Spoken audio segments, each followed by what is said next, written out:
Bishop Academy Books.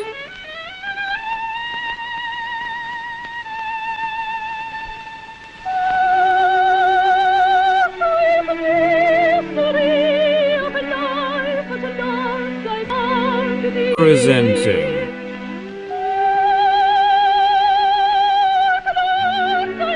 The Children's Encyclopedia by Arthur Mee. Read by Sarah Bishop.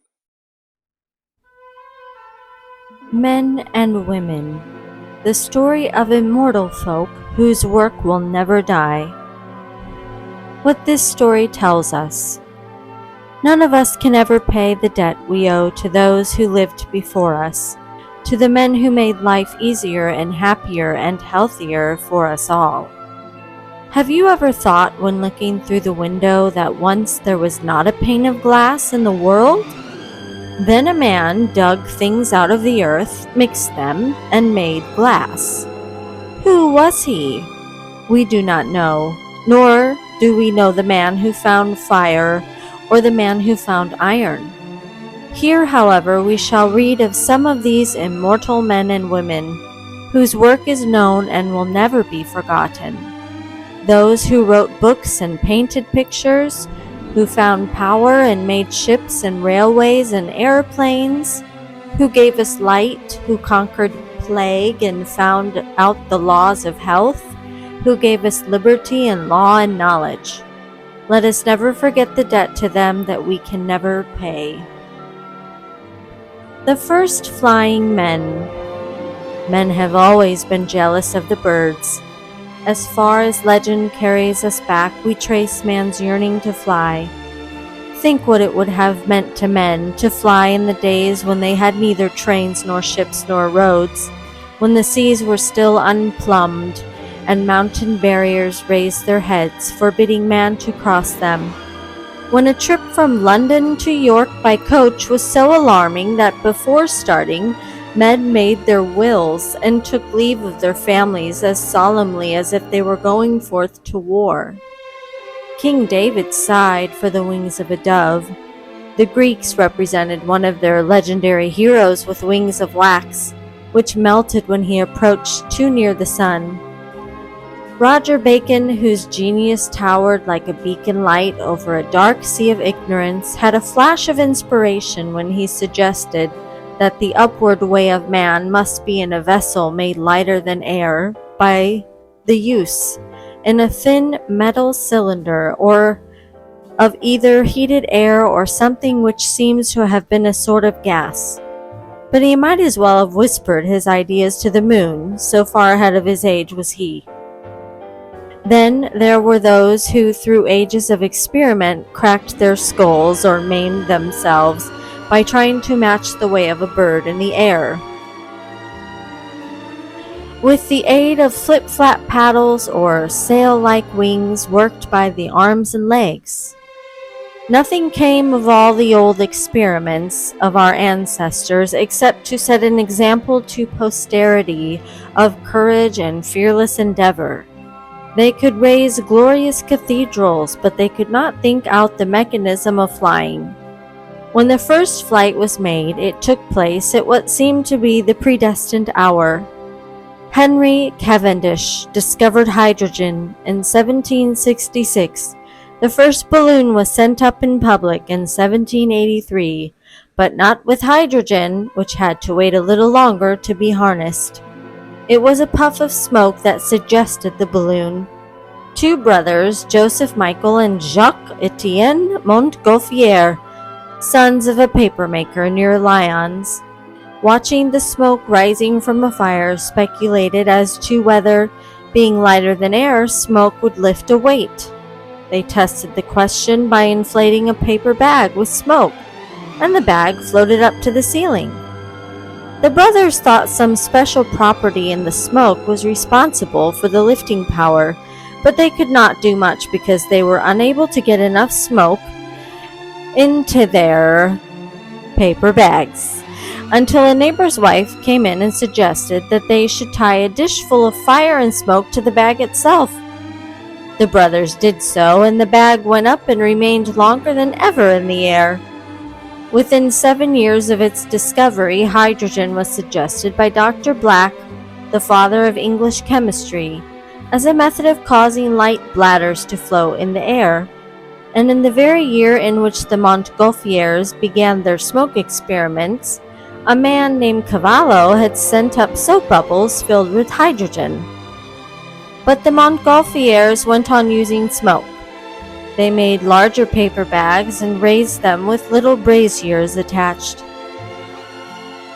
The chief terror of the flying man is fire, but the first man-carrying balloons were raised by fire.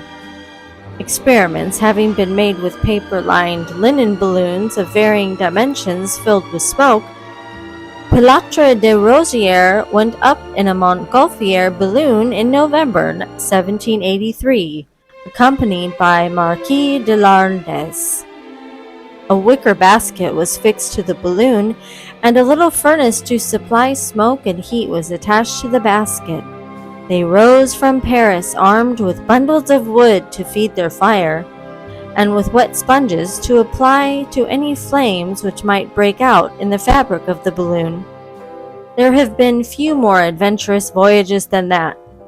The balloon lobbed up and down in the air, threatening to drop into the Seine. The only remedy was to fire up, and that endangered the balloon, which actually was alight in several places. But the journey across Paris was accomplished safely.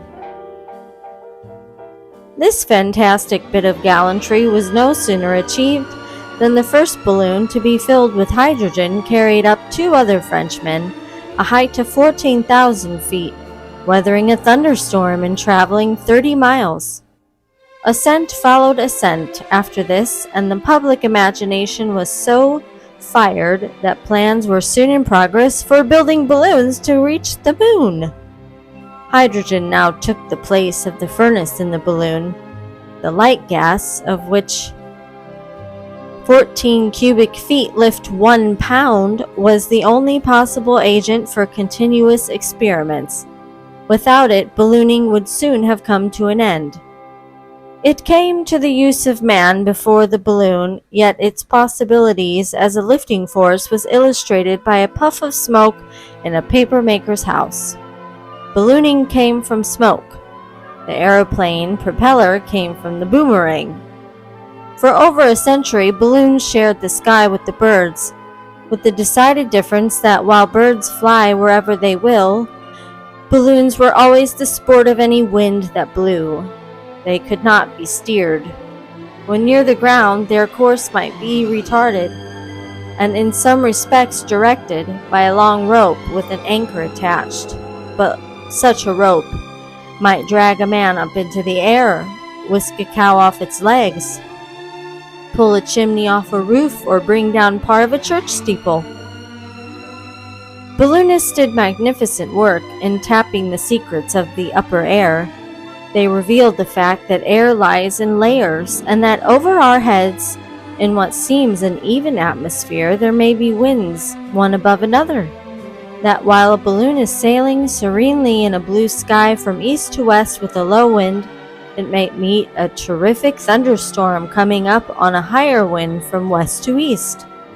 A great body of knowledge these men accumulated for our flying engine men, and they risked their lives and often gave them. Many magnificent feats of endurance stand to their honor also. The achievement of a scientist named Glaisher and a daring and skillful balloonist named Coxwell has never been forgotten. Before we had ever heard of cylinders of oxygen for the use of airmen at great heights, these 2 splendid fellows, one day in 1862, rose 7 miles. They wanted to descend, but the rope connected with the valve was fouled, and Coxwell had to climb into the rigging to clear it. The temperature was below 0, and as Coxwell touched metal, his hands were frostbitten, and his task proved long and difficult. Glaisher found paralysis stealing over him. Power went from his limbs, his sight failed. He could barely breathe, yet his mind remained intensely active till the last. Then he fell unconscious in the car of the balloon. Coxwell had at last secured the rope. He had gone up to disentangle, but when he descended he found his hands were useless. There was the balloon, mounting up into the sky, and two men near death rising with her, like the phantom crew of the Flying Dutchman. But the immense willpower of Coxwell saved the situation. He gripped the rope between his teeth and tugged at it with his last gleam of energy. The valve opened. The balloon began to descend. They dropped rapidly into a warmer layer of air. Glacier recovered and they were saved. All honor to the men of the balloons. They worked and worried on for generations. The next step lay with the men of the motor engine. Between balloons and airplanes came the men who risked their lives by constructing planes and throwing themselves off walls and buildings and cliff faces and gliding to earth like the so-called flying animals.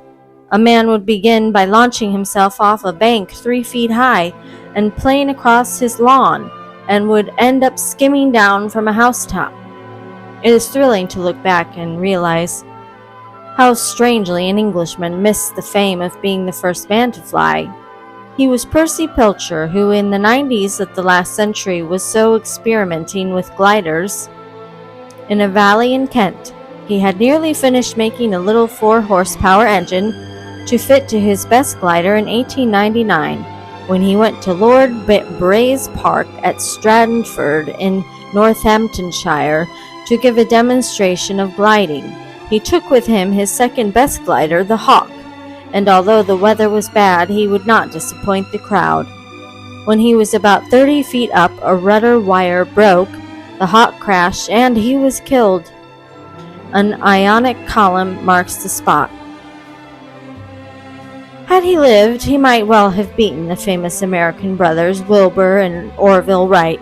For Pilcher, with the Frenchman Octave Chanute and the German Otto Lilienthal, gave much inspiration to those brothers who were designed to solve the problem.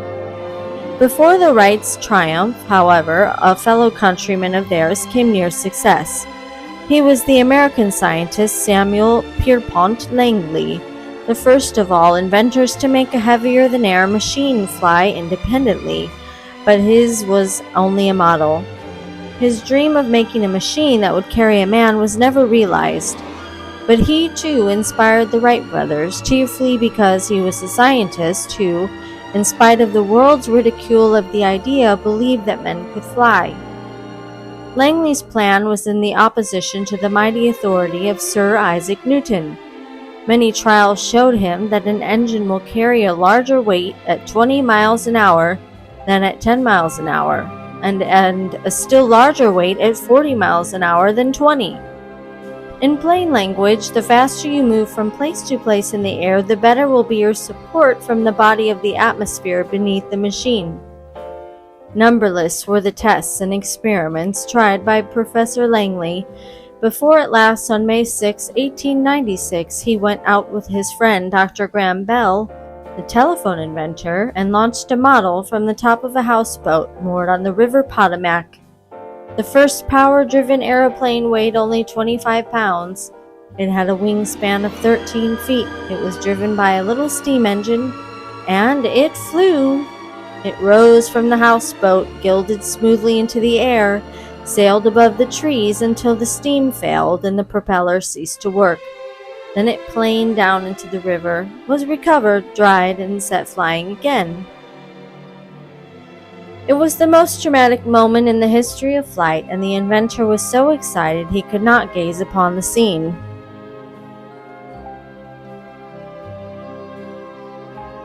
But withdrew into the woods. News of this great success was received with mingled rapture and disbelief. To Langley it seemed that his task was ended. It seemed he had solved a scientific problem, and it was for the commercial world now to develop the idea if it cared to do so. He wanted no financial gain. There the matter rested for some years until Langley was persuaded to try a man-carrying airplane. He made one in 1903, which, with its engine, weighed 125 pounds. He could think of no better way of launching it than of starting from the roof of the same houseboat as before, and so it was all arranged. but the machine dived straight into the river. It was recovered and more attempts made to launch it, but each time it fell into the water. Fickle public opinion turned against the hapless inventor and poured ridicule upon him. Langley uttered no complaint, but he went home and said to a friend, "My life's work is a failure." Only 9 days later, the Wright brothers made their first flight.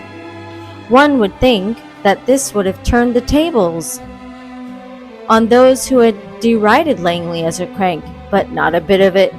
Strange as it seems to us, it was some years before the world as a whole believed the Wrights had flown. Langley knew it was true, for he was on the best terms with the Wrights.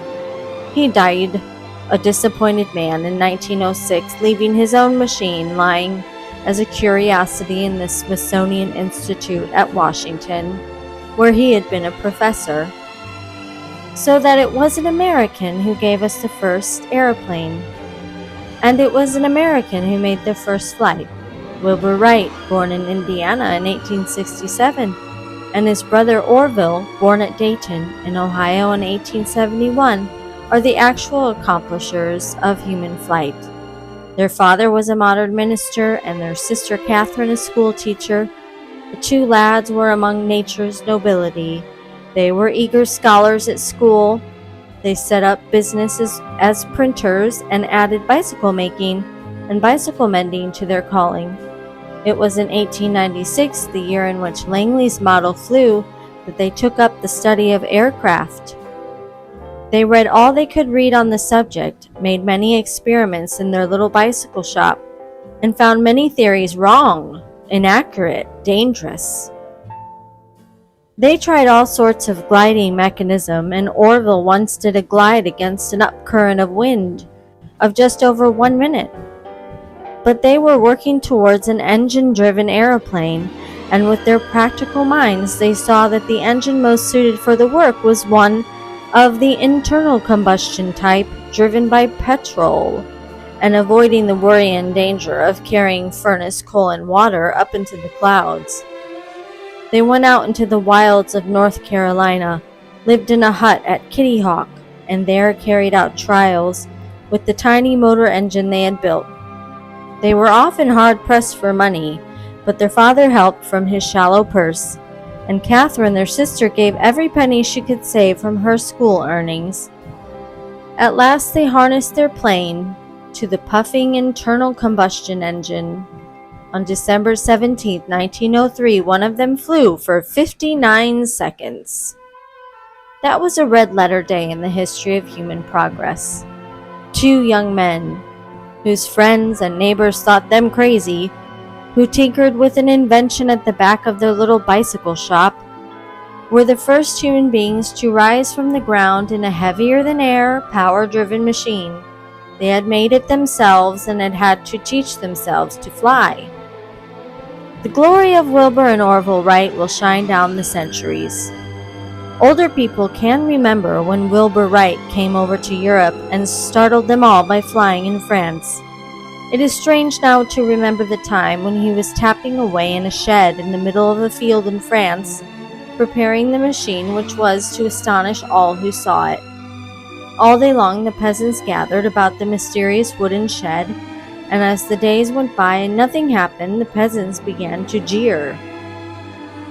And then one day, the great doors of the wooden house swung open, and out came Wilbur Wright in gray suit and cap, and out came a great ungainly thing which is very familiar now, but was something to laugh at then, a huge thing of wood and canvas, full of wires and bars and levers, running along on wheels, and the people laughed more than ever.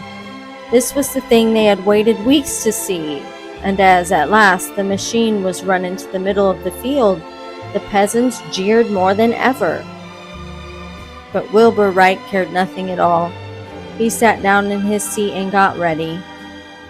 1, he shouted. 2, he shouted. 3, he shouted. And the crowd jeered no more, for Wilbur Wright was flying among the birds. He came down from the skies, never, never to be jeered at again. For these people, belonging to the most emotional race in the world, hailed this hero and kissed him. They had seen the first man fly. Not many weeks after that, the founder of this children's encyclopedia left his desk and went out to see Wilbur Wright fly at the foot of the Pyrenees, and this is what he wrote home that night. Out of this wooden shed, so rough a place for the beginning of the flight of man, came Wilbur Wright. There was a sound of whirring wheels. A man was oiling the propellers. Wilbur Wright was moving. He dragged a clumsy stool across a floor of dust, stepped in among the wires, filled a huge jug with petrol, and climbed up with it onto the stool. He could hardly reach with his great jug. He has not had time to make a pair of steps. But 2 jugfuls of petrol go into the pipes, and down he comes. He goes into his room and comes out in his black leather jacket. He's going to fly. He goes out of the shed into the field, where is a simple little rail with a pulley arrangement which he himself puts in order. For a quarter of an hour he moves about, while all the people who are not going to fly wish he would go up, and then the lumbering thing comes out on wheels. Slipping off its wheels, it rests on the rail. The men start the engine by turning the propellers. A dozen people take hold of a rope and pull up the weights that are to give the airplane momentum to start. Wilbur Wright sits down on one of the 2 little slabs of wood with arms like a child's swing. Then, swish, swish, he goes along the rail into the middle of a field, and at the end of the rail the man bird rises in the air. Away he flies on, and to see him is the most thrilling thing. The great lumbering thing becomes a thing of grace and beauty. It curves this way and that. It rises high and falls low. It goes straight and spins round. It dips and bends like the wings of a bird. It flies to the hills until it looks in the distance like a motor car dashing along the snow-covered ridges of the Pyrenees. It flies at the rate of 40 miles an hour over the treetops until it is gone from sight. And then, after 10 minutes, the man bird comes back, racing a bird that flies beside him.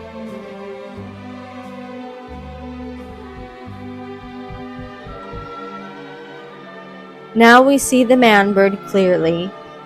See him sitting on his seat, his face set stern and straight, knowing nothing of the little crowd below, his eyes fixed ahead, his hand grasping the levers that control the engine and keep him 100 feet above us. The flying machine is alive. No longer is it a great ungainly thing. It moves like the wings of a bird under the most perfect government of this simple, most wonderful man, flying above us and about us for half an hour, and coming down at our feet like, what shall I say to be true? Like a feather on the breeze, like that exactly. The end of it was amazing beyond belief. This great thing that had grown beautiful before our eyes came down from the skies and rested gently on the ground, without a tremor or a jolt, with less of that than if it had been a stick, thrown up in the street and allowed to fall. It was a thrilling and a splendid, historic thing. That was the introduction of the airplane into Europe, and Wilbur Wright on one of these historic flights carried up with him a portrait of the child who inspired the Children's Encyclopedia. One of Wilbur's many visitors at that period was an Englishman, the Honorable C.S. Rolls, who with Sir F.H. Royce had already given the world the famous motor car. Charles Rolls in 1910 was the first man to fly across the Channel in both directions in a single flight, the great French pioneer Louis Blériot having flown one way in the previous year. Those were the years when the new art of human flight spread rapidly,